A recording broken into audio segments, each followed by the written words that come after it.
You mentioned that everyone got what they wanted.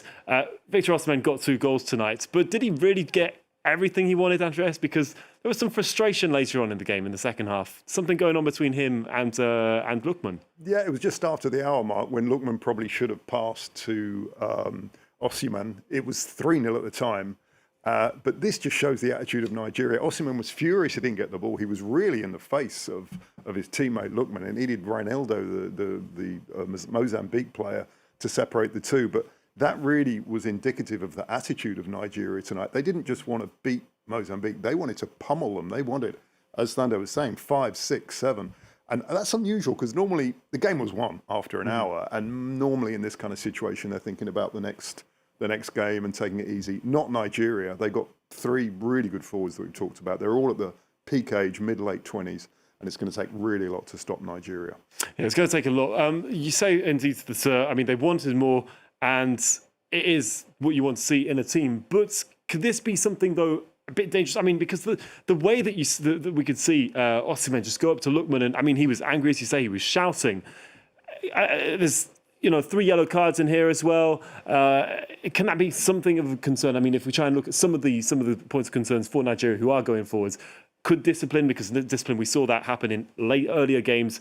They crumbled. This time around, they were 3-0 up, and they missed out on some big opportunities in that way. Is there still a little bit of this, all right, we're up, we're comfortable, and we're just going to let ourselves go, and they need to stay a little bit more just square towards the end of the game? Is that something that's important to know? They definitely need to be disciplined. The locker room cannot fall apart, because if that happens, then it's goodbye. We saw it in 2010 with South Africa with France. We've seen it many times before. Victor Osimhen does have a reputation for getting a little bit too big for his boots. And so I do think that's something that definitely needs to be worked on. Coach Eric Schell looks like he can be somebody who can handle, because prior to him, just before that, there was a short spell there was a short spell of a technical staff who had to step up to the coaching position. And that was prior to Coach Raw, who's now coaching the Benin side.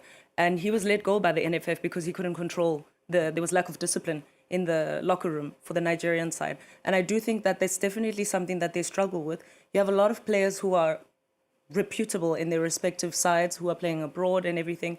But I do think that that's something the Nigerian side would struggle with versus perhaps a Cameroon side or perhaps a Senegalese side. And maybe it's because of mentorship.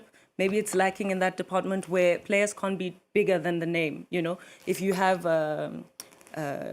Sadio Mane who's playing alongside you when you're 21 years old, and then you also have a senior, even higher than that, who's a legend of the team, who's coming in to have a mentorship position. It plays a role in how you behave, you carry yourself in the tournament. And so I do think that the mentorship is definitely going to be something. JJ Okocha should come in, lead the guys. I don't think that it's fair that you have only Victor Osimhen being the star player on the pitch and off the pitch as somebody to be looking up to. I was looking for Ndidi a little bit of more activity and more presence and leadership as a captain in the game in that kind of situation, to step up and maybe calm the situation.